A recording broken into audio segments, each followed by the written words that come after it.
کوئی انہوں نے مچھلی کھلائی جو بہت ٹیسٹی لگی مجھے، تو کہنے لگے مولانا صاحب شام کو کیا کھائیں گے آپ؟ میں نے کہا یار دوپہر میں جو بنائے تھے وہی بناؤ۔ کیا بنایا تھا آپ نے؟ کہا وہ مچھلی تھی، وہ ہمارے پاس 2 سال کی رکھی ہوئی تھی۔ میں نے کہا کیا؟ کہا وہ ہم لوگ مچھلی کو سکھا لیتے ہیں۔ میں نے کہا رہندو مت بنانا یار۔ اب سن لیا کہ 2 سال پرانی مچھلی انہوں نے مجھے کھلائی تھی، تو اب دل نہیں ہوا، تو مچھلی کو سکھا لیتے ہیں اور 2 سال تک کھاتے ہیں۔ آپ غور کرو، ایک دیہاتی اللہ کے نبی کے پاس آیا، ایک دیہاتی، اور اپنے گاؤں کی کچھ شکایت لے کر آیا، اور اللہ کے نبی کے سامنے کھڑا ہے اور کچھ بولنا چاہتا ہے ایسے، اور نبی کو دیکھتا، محمد رسول اللہ کو دیکھتا تو ایسے کانپنے لگتا، تھرانے لگتا۔ دیکھیے بیچارے، پہلے آپ لوگ بیچ میں بیٹھ جائیں گے، پھر بعد میں اٹھ کے بھاگنے لگتے ہیں۔ شوگر تو نہیں ہے؟ شوگر والوں کو زیادہ پیشاب آتا ہے، تو ڈسٹرب نہ کریں تو زیادہ اچھا ہے بھائی۔ جب بہت زیادہ ضروری ہو، نکلنے والا ہو، تب آپ بھاگیے، اگر کنٹرول کر سکتے ہو تو بیٹھے رہیے یار، ڈسٹرب مت کریے بھائی۔ تو میرے بھائیوں غور سے سنیے اس بات کو، وہ آیا اللہ کے نبی سے کچھ کہنا چاہتا ہے، ابن ماجہ کی روایت، لیکن وہ جیسی کہتا اے اللہ کے نبی، ڈرنے لگتا، کانپنے لگتا۔ آپ سمجھ گئے یہ بیچارہ مجھ سے آنکھیں نہیں ملا پا رہا ہے، یہ ڈر رہا ہے مجھ سے۔ تو اللہ کے نبی اٹھے اور اٹھنے کے بعد اس کا کاندھا پکڑا، یہ دونوں کاندھے، اور کاندھا پکڑ کر کہا لا تخف انا ابن امرأۃ تأکل القدید۔ میرے بھائی کیوں ڈر رہے ہو؟ مت ڈرو،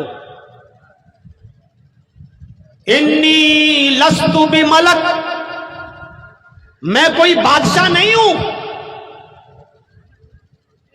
میں کوئی بادشاہ نہیں ہوں، کسی ملک کا حکمراں نہیں ہوں، کیوں ڈر رہے ہو تم مجھ سے؟ انی لست بملک، میں کوئی بادشاہ نہیں ہوں، میں حاکم وقت نہیں ہوں، انا ابن امرأۃ تأکل القدید۔ اس جملے پر غور کیجئے، آپ نے اس سے کہا تم اپنی بات کھل کر بولو، کیا کہنا چاہتے ہو؟ میں بھی ایک ایسی عورت کا بیٹا ہوں، مجھے بھی ایک ایسی عورت نے پیدا کیا ہے اپنے پیٹ سے، مجھے بھی ایک ایسی عورت نے جنا ہے جو سوکھے ہوئے گوشت کے ٹکڑے کھاتی تھی۔ انا ابن امرأۃ تأکل القدید، مجھے بھی ایک ایسی عورت نے پیدا کیا جو خشک گوشت، سوکھا ہوا گوشت کھاتی تھی۔ عرب کے اندر کیا ہوتا تھا، اونٹ نہر کیا، کاٹا، بڑے بڑے ٹکڑے کیے، 4 کلو 5 کلو کا اتنا، کوئی اپنے گھر لے آیا، اور اس میں سالٹ لگا کر، نمک لگا کر، اس گوشت کو جو 4 کلو 5 کلو کا ٹکڑا ہے بڑا سا، اس کو دھوپ میں خشک کر لیا، سکھا لیا، اور اس کو اپنے گھر میں رکھ دیا مسالہ وسالہ لگا کر۔ اب وہ گوشت ضرورت پڑنے پر تھوڑا سا کاٹا، آدھا کلو 1 کلو، اور بنا لیا، پھر وہ رکھا ہوا ہے گھر پہ۔ وہ گوشت سکھا لیا جاتا تھا اور مہینوں وہ گوشت کھاتے تھے لوگ، آج بھی۔ تو عرب کے اندر بھی یہ دستور تھا، گوشت کے بڑے بڑے ٹکڑوں میں نمک لگا کر، مسالہ وسالہ لگا کر دھوپ میں سکھا لیا جاتا، اور اس کو مہینوں رکھا جاتا تھا، ضرورت پڑی تھوڑا سا کاٹا اور پکا لیا۔ اس کو قدید کہتے ہیں عربی زبان میں، قدید۔ اللہ کے نبی نے فرمایا انا ابن امرأۃ تأکل القدید، بولو کیا کہنا چاہتے ہو، کیوں ڈرتے ہو مجھ سے، کیوں گھبرا رہے ہو؟ میں بھی ایک ایسی عورت کا بیٹا ہوں جو گوشت کے سوکھے ٹکڑے کھاتی تھی، یعنی میں بھی تمہاری طرح کا ایک انسان ہوں، ڈرنے کی ضرورت نہیں۔ مودی جی کہہ پائیں گے؟ آپ کے نیپال کے راجا کہہ پائیں گے؟ بولو کیا کہتے ہو، بولو بولو، ارے میں بھی تمہاری طرح کا ایک انسان ہوں، ڈرو نہیں، کہہ پائیں گے؟ اللہ کے نبی اس کا ڈر دور کر رہے ہیں اور کہہ رہے ہیں بولو میں بھی تمہاری طرح کا ایک انسان ہوں، میں بھی ایک ایسی ماں کا بیٹا ہوں جو گوشت کے سوکھے ٹکڑے کھایا کرتی تھی۔ اس نے کہا ہاں تب تو ٹھیک ہے، تب اس نے اپنی بات پوری کی، پوری۔ معاذ ابن جبل ملک شام سے آئے، حیرہ بستی سے آئے، اور آنے کے بعد اللہ کے نبی جناب محمد رسول اللہ صلی اللہ علیہ وسلم کے سامنے گر گئے اور سجدہ کرنے لگے۔ اللہ کے نبی صلی اللہ علیہ وسلم نے معاذ ابن جبل سے کہا، معاذ یہ کیا کر رہے ہو؟ میرے سامنے سجدہ، میرے سامنے سجدہ۔ حضرت معاذ ابن جبل نے فرمایا کہ اے اللہ کے نبی، میں نے شام میں دیکھا ہے، ہیرا بستی میں دیکھا ہے کہ وہاں کے یہودی اور وہاں کے عیسائی اپنے اپنے بادشاہوں کو سجدہ کرتے ہیں۔ جب یہودی اور عیسائی اپنے بادشاہ کو سجدہ کرتے ہیں تو کیا آپ ان سے بڑھ کر نہیں ہیں؟ ہم آپ کو سجدہ کیوں نہ کریں؟ آپ زیادہ حق رکھتے ہیں کہ آپ کو سجدہ کیا جائے۔ جب یہود و نصارہ اپنے اپنے حکمرانوں کو سجدہ کر سکتے ہیں تو ہم اپنے نبی کو سجدہ کیوں نہ کریں؟ اللہ کے نبی نے فرمایا، اے معاذ لو مررت بقبری اتسجد لہ، اے معاذ کل اگر میرا انتقال ہو جائے اور میں قبر میں دفن کر دیا جاؤں، اور کل جب تم میری قبر کے پاس سے گزرو گے تو کیا اس کو سجدہ کرو گے؟ کل جب تم میری قبر کے پاس سے گزرو گے تو کیا میری قبر کو سجدہ کرو گے؟ معاذ ابن جبل نے کہا نہیں، اے اللہ کے رسول قبر پہ سجدہ کیوں کروں گا؟ آپ نے فرمایا فلا تفعل، ایسا کرنا بھی نہیں، ایسا کرنا بھی نہیں۔ آپ سے پوچھا گیا، اے اللہ کے نبی میں آپ کو سجدہ کیوں نہ کروں؟ تو آپ نے کہا کیا میری قبر سے گزرو گے تو سجدہ کرو گے؟ یعنی ابھی تو میں زندہ ہوں، میری زندگی میں اگر تم مجھے سجدہ کرو گے میں تو روک لوں گا، زندگی میں تو نہیں کرنے دوں گا سجدہ، لیکن آپ کو فکر ہوئی میرے انتقال کے بعد کہیں میری قبر پہ سجدہ نہ کرنے لگے، تو آپ نے کہا کیا میری قبر پہ گزرو گے تو سجدہ کرو گے؟ کہا نہیں۔ فرمایا کرنا بھی نہیں۔ اگر اللہ کے علاوہ کسی کو سجدہ کرنا جائز ہوتا تو میں بیوی کو حکم دیتا کہ وہ اپنے شوہر کو سجدہ کرے، میں عورت کو حکم دیتا کہ وہ اپنے شوہر کو سجدہ کرے۔ اللہ کے نبی نے فرمایا کہ اللہ کے علاوہ سجدہ کسی کے لیے جائز نہیں ہے، اور اگر اللہ کے علاوہ سجدہ کسی کے لیے جائز ہوتا تو عورت کو یہ حکم میں دیتا کہ وہ اپنے شوہر کو سجدہ کرے۔ اس سے پتہ چلتا کہ شوہر کا مقام اور شوہر کا مرتبہ کتنا بڑا ہے۔ تو اللہ کے رسول نے اپنے سامنے سجدہ نہیں کرنے دیا۔ کیوں؟ کیونکہ آپ بھگوان نہیں تھے، آپ بھی یہی کہتے تھے کہ میں بھی تمہاری طرح ایک انسان۔ ویداہامت پرش مہانی مادتو ورل تپس پرستات ینیایا اگیان ہیتو کرت موہ مداندکارم ناشم ودھایم ہتدودیتے وویکا۔ احمد جب اس دنیا میں آئیں گے تو مہان پرش بن کر آئیں گے۔ وداہامت پرش مہان مادت، آخری نبی کے بارے میں ہندو دھرم کی کتابیں یہ کہتی ہیں کہ انتم رشی بھی اس دنیا میں جب آئے گا تو وہ پرش ہوگا، انسان ہوگا۔ وداہامت احمد آئے گا، پرش انسان ہوگا، مہان امادت اتنا بڑا مہان پرش ہوگا کہ اس کے برابر کوئی دوسرا نہیں ہوگا۔ ورل تپس، وہ اللہ کا بہت ہی زیادہ نام لینے والا ہوگا۔ ورل تپس پرستات، وہ ایشور کا، وہ اللہ کا بہت ہی زیادہ نام لے گا۔ جب وہ آ جائے تو اسی کی کٹیا میں چلے جانا، جب وہ آ جائے تو اسی کے مذہب میں شامل ہو جانا، جب وہ آ جائے تو اسی کی شکشا کو گرہن کر لینا، جب وہ آ جائے تو اسی کی شکشا کو ایکسپٹ کر لینا۔ پرستات ینیایا، سورگ میں جانے کا، پیراڈائز میں جانے کا، جنت میں جانے کا محمد کے راستے کے علاوہ کوئی دوسرا راستہ نہیں ہوگا۔ اگیان ہیتو کرت موہ مداندھکارم ناشم، ان کا نام محمد ہوگا۔ وہ اس دھرتی پر جب آئیں گے تو ان کے آنے کے بعد اندھکارم ناشم، دنیا میں جتنا بھی اندھیرا ہوگا وہ ناش ہو جائے گا۔ موہ مداندھکارم ناشم، محمد اندھیرے کو دور کر دیں گے، سارے گناہوں کے کاموں کو مٹا دیں گے۔ محمد رسول اللہ کے آنے سے پہلے کون سا گناہ ایسا تھا جو اس دھرتی پر نہیں ہوتا تھا؟ میرے بھائیوں، جوا اتنا کھیلا جاتا تھا، جوا اتنا کھیلا جاتا تھا کہ لوگ جوئے میں جب رقم ہار جاتے تھے تو اپنا مکان جوئے میں لگا دیا کرتے تھے، اور جوئے میں جب مکان بھی ہار جاتے تھے تب بھی ہار نہیں مانتے تھے، وہ جوئے میں پھر اپنی بیوی لگا دیا کرتے تھے۔ زاد المعاد پڑھی علامہ ابن القیم کی، جب وہ اپنی بیوی بھی جوئے میں ہار جاتے تھے تب بھی ہار نہیں مانتے تھے، وہ اپنی جوان بیٹی بھی جوئے میں لگا دیا کرتے تھے۔ گھر دولت ہار گئے، مکان ہار گئے، بیوی ہار گئے، اور بیٹی بھی جب جوئے میں ہار جاتے تھے تب کہتے تھے لوگوں اب میں اپنا سب کچھ ہار چکا ہوں، تب وہ ہار مانتے تھے۔ یہ عرب کا حال تھا۔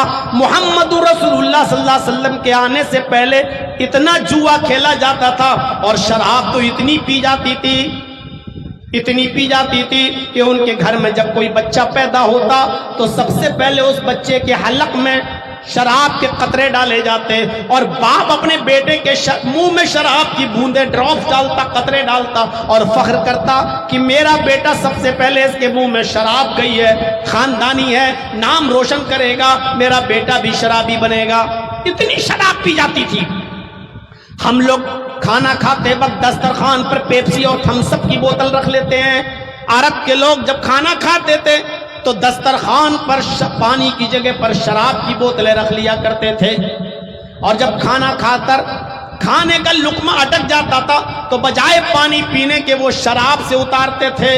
شراب اتنی پیتے تھے کہ شراب کے نشے میں وہ بھول جاتے تھے کہ میری بیوی کون ہے اور میری بیٹی کون ہے۔ مسند احمد کی روایت کے مطابق ایک صحابی نے جب شراب حرام نہیں ہوئی تھی تو اتنی شراب پی لی کہ شراب کے نشے میں وہ اپنی بیٹی کا ہاتھ پکڑ لیے۔ نوجوانوں، یہ شراب کتنی بری چیز ہے۔ یہ نیپال کے ہر چپے چپے پر اور کونے کونے پر ملتی ہے۔ میں بھی 2 سال نیپال کی سرزمین پر پڑا ہوں، سراج العلوم میں جھنڈا نگر میں رہا ہوں۔ مجھے معلوم ہے، نیپال کا چپے چپے سے واقف ہوں اور اس کی پوری ہسٹری مجھے معلوم ہے۔ پان کی دکانوں تک میں شراب کھلے عام بکتی ہے۔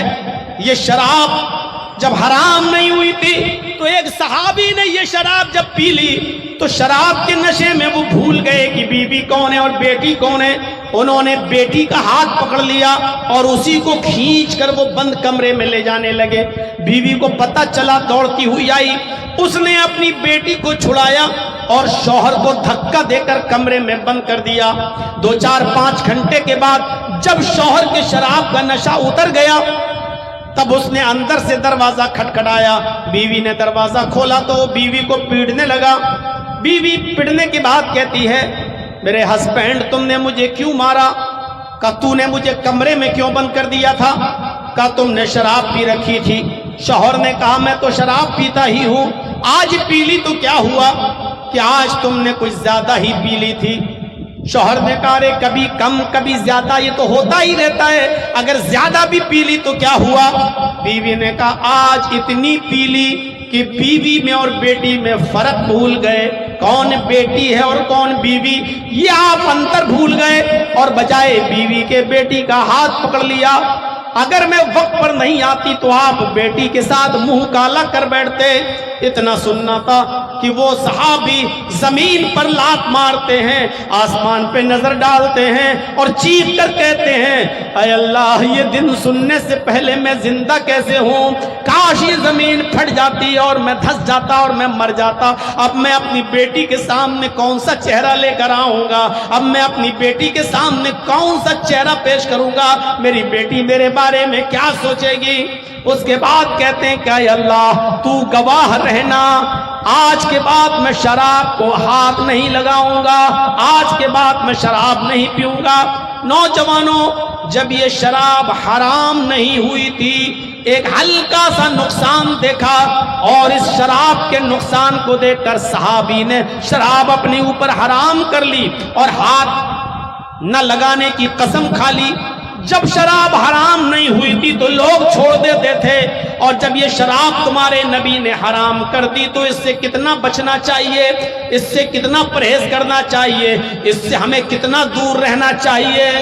یہ شراب انسان کی عقل کو ڈھانپ لیتی ہے اور انسان کی عقل سے بڑے اور چھوٹے کی تمیز، شعور کو نکال دیتی ہے۔ شراب کے نشے میں آپ گھر میں گھسیں گے، آپ اپنی ماں کو گالی دیں گے، آپ اپنی بہن کو گالی دیں گے، آپ کی نظر میں ماں ماں نہیں، باپ باپ نہیں، بیوی بیوی نہیں، بہن بہن نہیں۔ شراب کے نشے میں آپ بھول جائیں گے۔ شراب چھوٹے اور بڑے کی تمیز کو بھلا دیتی ہے، عقل کو خراب کر دیتی ہے. اس لیے نوجوانوں اس شراب کو ہاتھ مت لگاؤ. عرب کی سرزمین پر شراب اتنی پی جاتی تھی کہ لوگ شراب کے نشے میں بجائے بیوی کے بیٹی کا ہاتھ پکڑ لیتے تھے. جوئے کی کیفیت تو میں نے بتا دی. زناکاری عام تھی, کوئی برائی نہیں تھی, بلکہ نکاح ہی ایسا ہوتا تھا. بخاری پڑھیے کتاب الجنائز میں زمانے جاہلیت کے نکاح کی فہرست ہے. ایک آدمی نکاح کر کے لاتا تھا, بیوی میری نکاح کر کے لایا, لیکن وہ اس کے ساتھ شب زفاف نہیں مناتا تھا. پہلی رات اپنی بیوی کو لے کر آیا, لیکن اپنی بیوی کے ساتھ پہلی رات نہیں سوتا تھا. نہیں, شادی تو میں نے کر لی, بیوی تو لے آیا, لیکن وہ اپنی بیوی کو کسی دوسرے نوجوان کے اپنے دوست کے حوالے کر دیتا. لو اس کو لے جاؤ, اس کو اپنے پاس رکھو, اور جب یہ حاملہ ہو جائے, تم سے پریگننٹ ہو جائے, تم سے جب یہ پریگننٹ ہو جائے تب میرے حوالے کر دینا. بخاری کے اندر لکھا ہوا ہے کہ وہ اپنے دوست کے حوالے اپنی بیوی کو کر دیتا تھا, اور جب وہاں پتا چلتا کہ میرے دوست سے میری بیوی پریگننٹ ہو گئی, تب وہ اس کو اس کے حوالے کر دیتا اور یہ اس کو اپنی بیوی بنا لیتا. ایسا اس لیے کیا جاتا, اس عقیدے کے ساتھ کیا جاتا کہ ایسا کرنے سے بچہ نیک پیدا ہوگا. یہ ان کی سوچ تھی, یہ ان کی سوچ تھی کہ ایسا کرنے سے بچہ نیک پیدا ہوگا, ایسا کرنے سے بچہ نیک پیدا ہو. دوسرا نکاح ایسا تھا, 3, 4, 5, 6, 3 سے زیادہ اور 10 تک آدمی ایک ہی عورت کے پاس جاتے تھے اور اس سے ہم بستر ہوتے تھے, زنا کرتے تھے. کبھی 3, 4, کبھی 5, کبھی 6, کبھی 7, کبھی 8, 9, 10 سے زیادہ نہیں. ایک ہی عورت کے پاس جاتے, پورے سال اس سے ملتے, زنا کرتے اس کے ساتھ. اور جب اس عورت کے کوئی بچہ پیدا ہوتا تو یہ سبوں کو بلاتی, جتنے لوگ اس کے پاس گئے ہوتے یہ سب کو بلاتی اور کہتی تم بھی آئے میرے پاس, تم بھی آئے, تم بھی آئے, تم بھی آئے, تم سب نے میرے ساتھ کیا کیا یہ تم سب کو معلوم ہے. سب لوگ کہتے ہاں میں جانتا ہوں. کہ اب یہ میرے بچہ پیدا ہوا ہے, اب اس بچے کو میں باپ دوں گی اور میں اس بچے کی ماں بنوں گی, تو اس بچے کا ایک باپ بھی ہونا چاہیے. پتہ نہیں یہ کس کا بچہ ہے, کیونکہ اس سے تو 10 لوگ ملے ہیں, پتہ نہیں یہ کس کا بچہ ہے. لیکن وہ عورت کو اختیار ہوتا, وہ اس بچے کو اٹھاتی اور ان 10 لوگوں میں سے جس کی گود میں رکھنا چاہتی رکھ دیتی. یہ لوگ اب ان 10 میں سے جس کی گود میں بچہ رکھ دیتی, یہ اسی کا بچہ مان لیا جاتا, یہ اس کی بیوی ہو جاتی, وہ اس کا ہسبینڈ, اس کا شوہر ہو جاتا. وہ اٹھتا اور اس بچے کو اور اس عورت کو لے کر چلا جاتا, بھی اس کی بیوی ہو گئی, وہ اس کا بچہ ہو گیا. ان 9 لوگوں کے اوپر کوئی گرفت نہیں, وہ آزاد. یہ شادی کا دوسرا طریقہ تھا. اس طریقے سے شادیاں ہوتی تھی محمد رسول اللہ کے آنے سے پہلے, نبی کے اس دنیا میں آنے سے پہلے اس طریقے سے شادیاں ہوتی تھی. خانہ کعبہ کا عورتیں بالکل برہنہ ہو کر, ننگی ہو کر طواف کرتی تھی. ایک بھی کپڑا ان کے جسم پر نہیں ہوتا تھا. جیسے کوئی بچہ ماں کے پیٹ سے پیدا ہوتا ہے بالکل ننگا ہوتا ہے, ایسے ہی عورتیں خانہ کعبہ کا بالکل ننگی ہو کر طواف کرتی تھی, برہنہ ہو کر طواف کرتی تھی. ان کے جسم پر کپڑے کا ایک بھی تار نہیں ہوتا تھا. پڑھیے رحیق المختوم مولانا صفی الرحمان صاحب مبارک پوری رحمت اللہ علیہ کی. زمانے جاہلیت میں جو برائیاں تھیں ان میں ایک برائی یہ بھی تھی کہ عورتیں خانہ کعبہ کا بالکل برہنہ ہو کر اور ننگی ہو کر طواف کرتی تھیں. ان عورتوں کو کپڑا پہننے کا ادھیکار نہیں تھا, ان عورتوں کو کپڑا پہننے کا حق حاصل نہیں تھا. محمدان دکارم ناشم ودھایم, محمد آئیں گے سارے اندھیرے کو ناش کر دیں گے.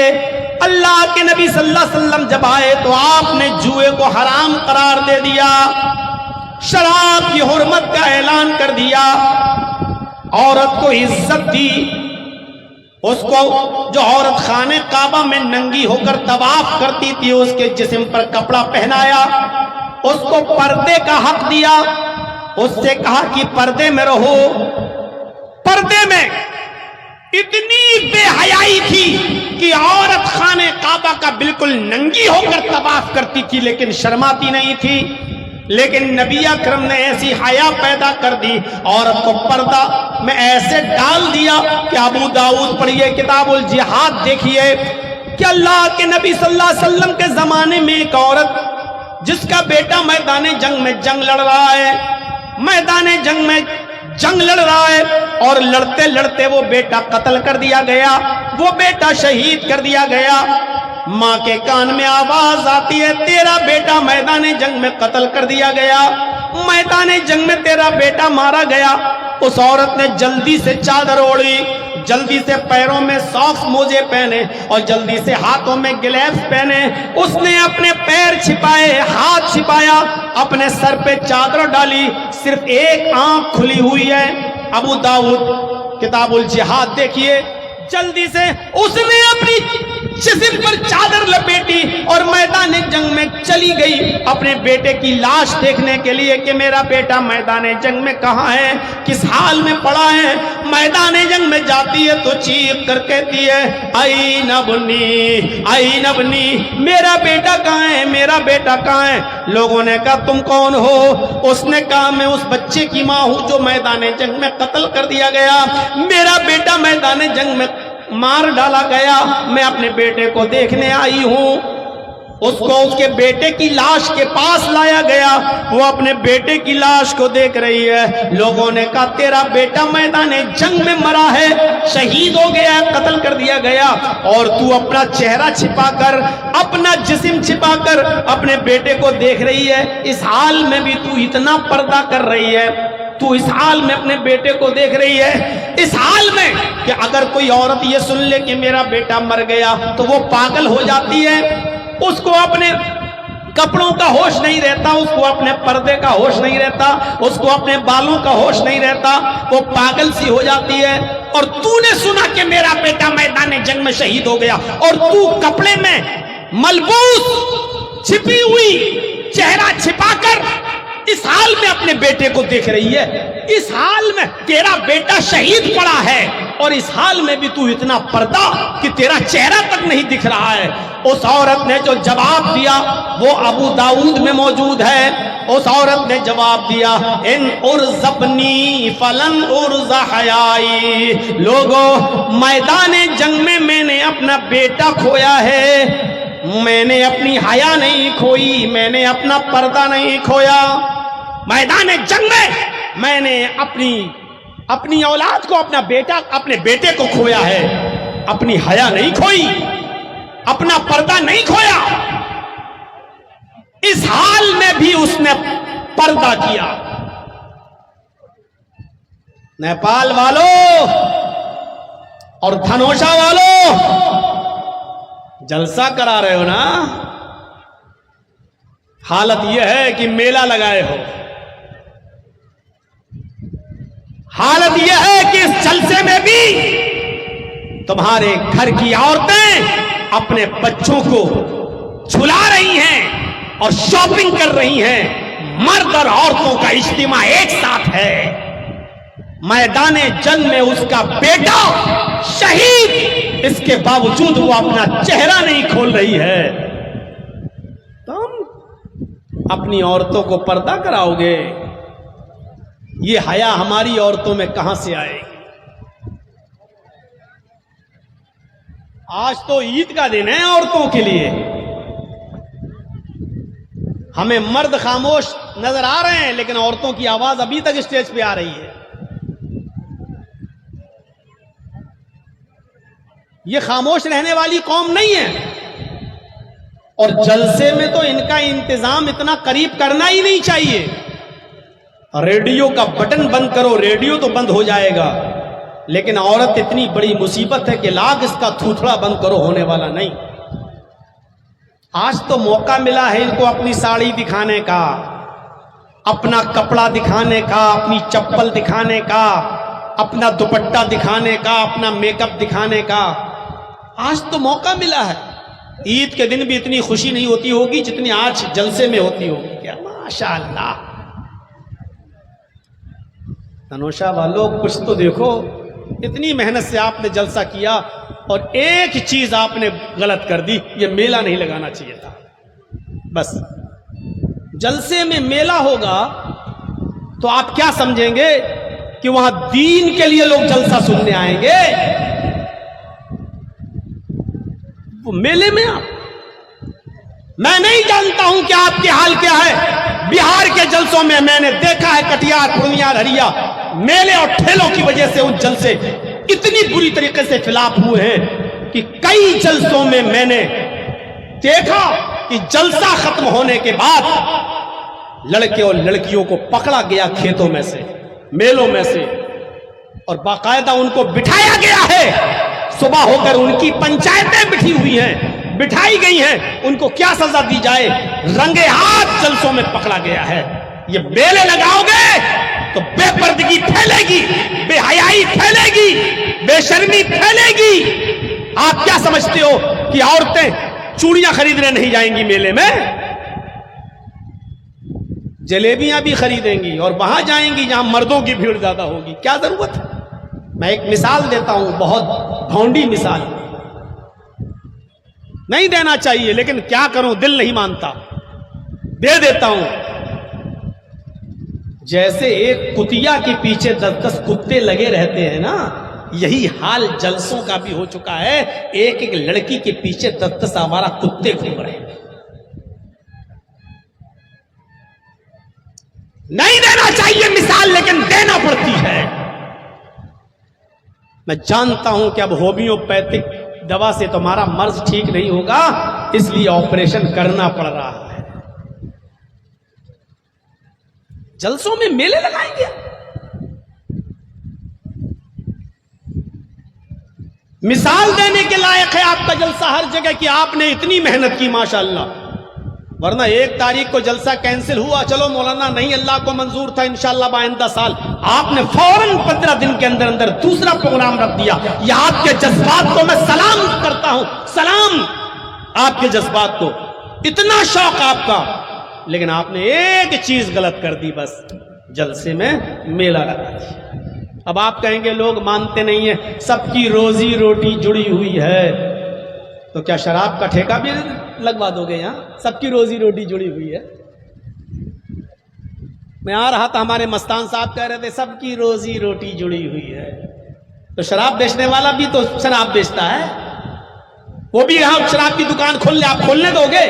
جب نہیں کھولنے دو گے تو یہ بے پردگی بھی ہو رہی ہے. آپ کیسے جلسے کے اندر بے پردگی؟ ہم تو ان شادیوں میں بھی کٹاچ کرتے ہیں جہاں کھڑے ہو کر کھانے کے سسٹم چل رہے ہیں آج کل بڑے بڑے شہروں میں. اب شادی، ہمیں نہیں معلوم آپ کے نیپال میں کیا سسٹم ہے. اب شادیوں میں کھڑے ہو کے سسٹم چلتا ہے. ایک تو چور و ڈکیت آ جاتے ہیں. چور و ڈکیت جانتے ہو نا کن کو کہتے ہیں؟ یہ براتیوں کو میں کہہ رہا ہوں. 250-300 آدمی لڑکی والے کے گھر چلے گئے. یہ سب سے بڑے ڈاکو ہیں، ڈاکو، یہ لٹیرے ہیں. حاجی صاحب کے لڑکے کی بارات جا رہی ہے. حاجی صاحب حج کر کے آئے، سعودی عرب کا رومال ڈالے ہوئے ہیں، منہ میں پان کھا رہے ہیں، لمبی داڑھی. جرجیت صاحب نے پوچھا حاجی صاحب کہاں جا رہے ہو؟ بیٹے کی بارات جا رہی ہے. منہ میں پان، بیٹے کی بارات جا رہی ہے. بارات 300 آدمی جا رہے ہیں بارات میں. یہ 300 باراتی نہیں، لٹیرے ہیں، لٹیرے. یہ ڈاکو ہیں جو لڑکی والے کے گھر لوٹنے جا رہے ہیں، کھانے نہیں ٹھوسنے جا رہے ہیں. لگے گا برا، لگتا رہے. کیوں جاتے ہو بھائی لڑکی والے کے گھر؟ کیا حق ہے تمہارا؟ صاحب دعوت ملی ہے، لڑکی والے نے دعوت نہیں دی ہے، دعوت لڑکے والے نے دی ہے. لڑکے کے گھر کھاؤ نا. نہیں صاحب، لڑکی کے باپ نے کہہ دیا تھا لڑکے کے باپ سے کہ آپ 300 آدمی لا سکتے ہو. تم لڑکی کے باپ کی مجبوری کو اس کی اجازت کہہ رہے ہو؟ شرم نہیں آتی تمہیں؟ تم نے کہا تھا کہ ہمارے رشتے دار سب جوڑ کر 250-300 بن رہے ہیں. تب اس نے اجازت دی کہ لے آؤ.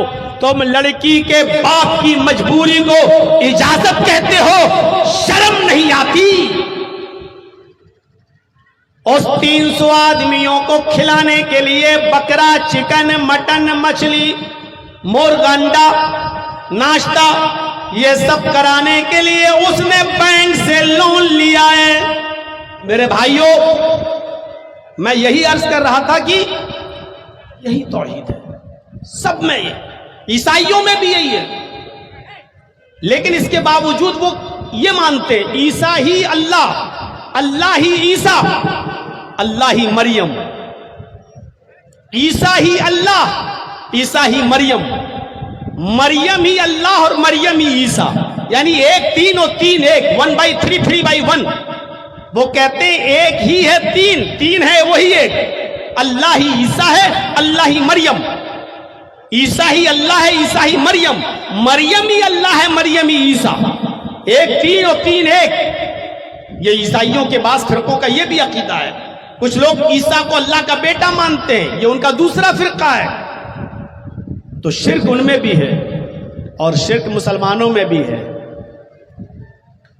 بہت سے لوگ تو اللہ کے نبی جناب محمد رسول اللہ کو اللہ کا بندہ اور اس کا رسول مانتے ہیں، لیکن بہت سے لوگ یہ عقیدہ بھی رکھتے ہیں کہ اللہ کے نبی اللہ نے اپنے نور سے ان کو پیدا کیا ہے.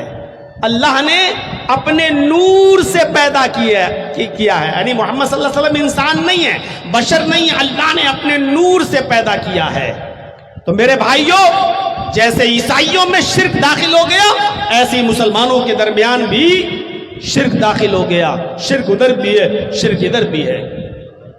لیکن حقیقت یہ ہے کہ شرک کی دعوت کہیں نہیں ہے. اسلام دین توحید ہے، سب سے بڑی خصوصیت اس لیے کہ توحید کی دعوت جتنے زوردار انداز میں اسلام دیتا ہے دنیا کے کسی مذہب کے اندر نہیں. ہندو دھرم میں توحید ہے لیکن ساتھ میں شرک بھی ہے. 33 کروڑ دیوی دیوتا ہیں.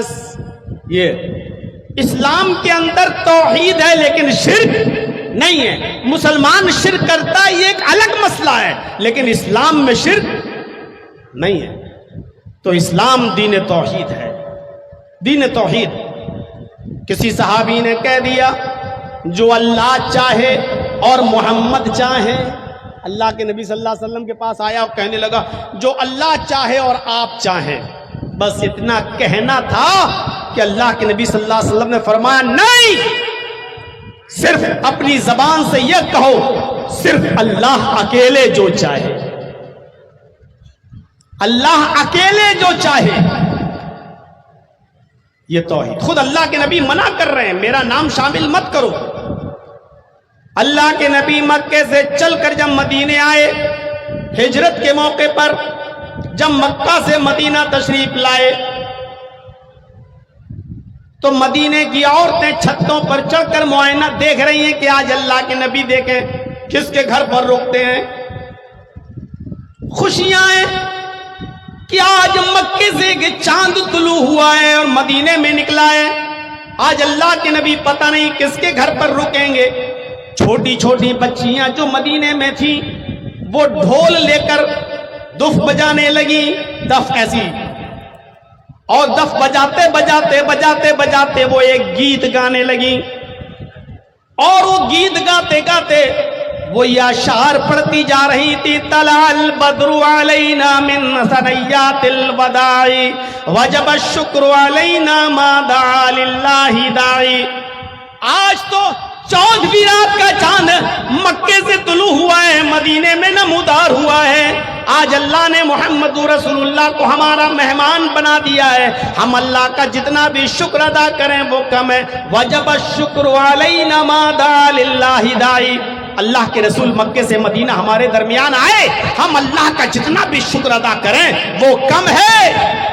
ان چھوٹی چھوٹی بچیوں نے دیکھا کہ اللہ کے نبی ان کے پاس سے گزر رہے ہیں تو ان بچیوں نے ایک جملہ کہہ دیا وَفِينَا نَبِيٌّ يَعْلَمُ مَا فِي غَدٍ.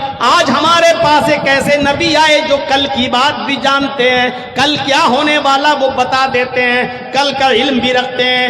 اللہ کے نبی نے جب یہ جملہ سنا، چھوٹی چھوٹی بچیاں تھیں، ان کے منہ سے یہ جملہ نکلا کہ محمد رسول اللہ تو کل کی بات بھی جانتے ہیں۔ آپ اپنی اونٹنی سے اترے اور ان بچیوں کے پاس آئے، آپ نے ان بچیوں سے کہا دعی حاضل کلمات، بچیوں ان جملوں کو چھوڑ دو، یہ جملے اپنی زبان سے ادا نہ کرو، اللہ کی قسم مجھے نہیں معلوم کہ کل میرے ساتھ کیا ہوگا، مجھے کل کا علم نہیں ہے، ارے مجھے تو تھوڑی دیر کے بعد میرے ساتھ کیا ہوگا مجھے تو اس کا بھی علم نہیں ہے، یہ صرف اللہ جانتا ہے کہ کل کیا ہوگا، مجھے کل کا علم نہیں ہے۔ اے بچیوں یہ جملے چھوڑ دو، اتنا دور رکھا محمد رسول اللہ نے شرک سے۔ تو اسلام توحید کی دعوت دیتا ہے، اسلام دین توحید ہے۔ اللہ کے نبی نے کبھی نہیں کہا کہ میرے سامنے سجدہ کرو، کبھی نہیں کہا۔ اسلام رسالت کا صحیح تصور پیش کرتا ہے۔ آپ دیکھ لیے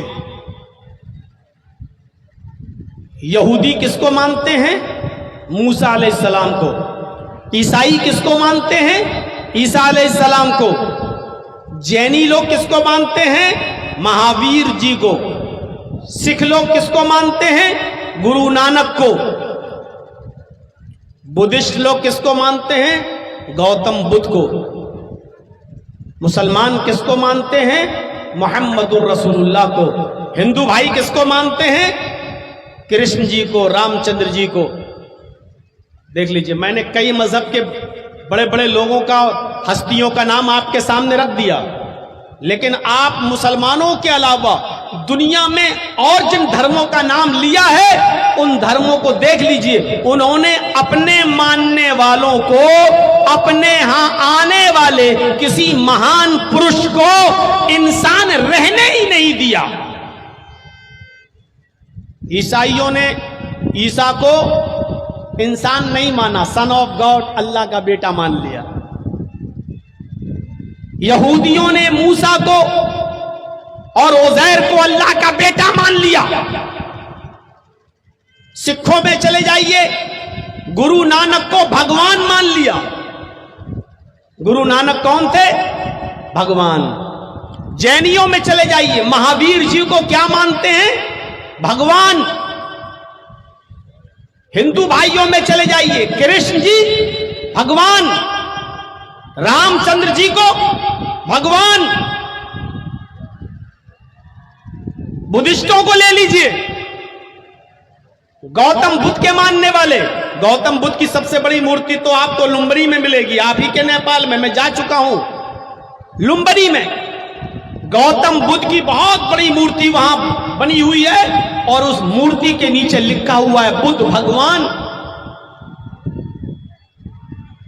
بدھسٹوں نے گوتم بدھ کو بھگوان کا درجہ دے دیا، سکھوں نے گرو نانک کو بھگوان کا درجہ دے دیا، جینیوں نے مہاویر جی کو بھگوان کا درجہ دے دیا، عیسائیوں نے عیسیٰ کو اللہ کا بیٹا بنا لیا، یہودیوں نے موسیٰ کو اللہ کا بیٹا بنا لیا، ہندو بھائیوں نے رام چندر جی اور کرشن جی کو اپنا بھگوان مان لیا۔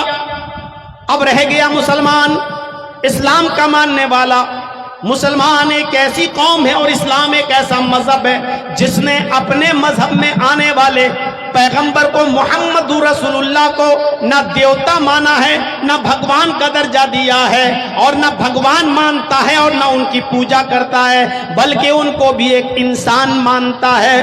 اور قرآن اعلان کرتے ہوئے کہتا ہے، اے نبی آپ اناؤنسمنٹ کر دو، قل انما انا بشر مثلکم، اے نبی کہہ دو کہ میں تمہاری طرح کا ایک بشر ہوں، قل انما انا بشر مثلکم، میں تمہاری طرح کا ایک انسان ہوں، تمہارے دو ہاتھ میرے بھی دو ہاتھ، تمہارے دو پیر میرے بھی دو پیر، تمہارا سر میرا بھی سر، تمہاری دو آنکھیں میری بھی دو آنکھیں، تمہارے دو کان میرے بھی دو کان، تم چلتے پھرتے ہو ہم بھی چلتے پھرتے ہیں، تم کھاتے پیتے ہو ہم بھی کھاتے پیتے ہیں، تمہیں شادیوں کی ضرورت پڑتی ہے میری بھی شادی ہوئی ہے، تمہارے بچے ہوتے ہیں ہمارے بھی بچے، تمہیں دکھ اور غم پہنچتا ہے ہمیں بھی دکھ اور غم پہنچتا ہے، جیسے تم ویسے ہم بھی ایک انسان ہیں تمہاری طرح۔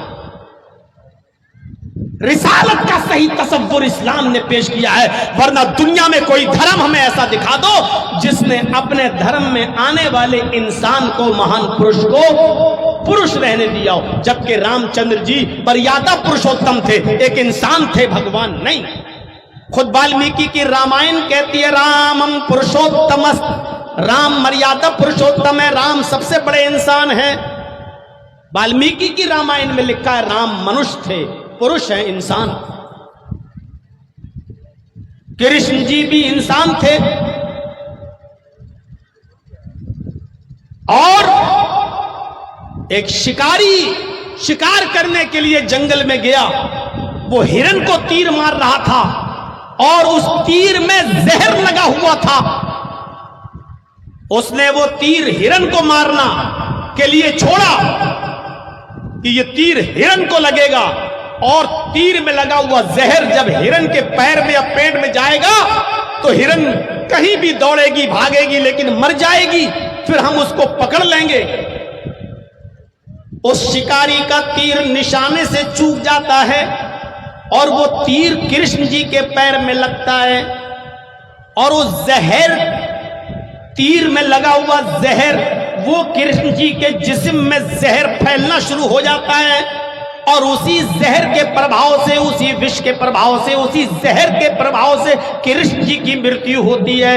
یہ آپ کے دھارمک گرنتھوں میں جب لکھا ہوا ہے تو جس کو ایک زہر مار دے وہ بھگوان کیسے ہو سکتا ہے؟ اس کو بھگوان کا درجہ نہیں دیا جا سکتا ہے۔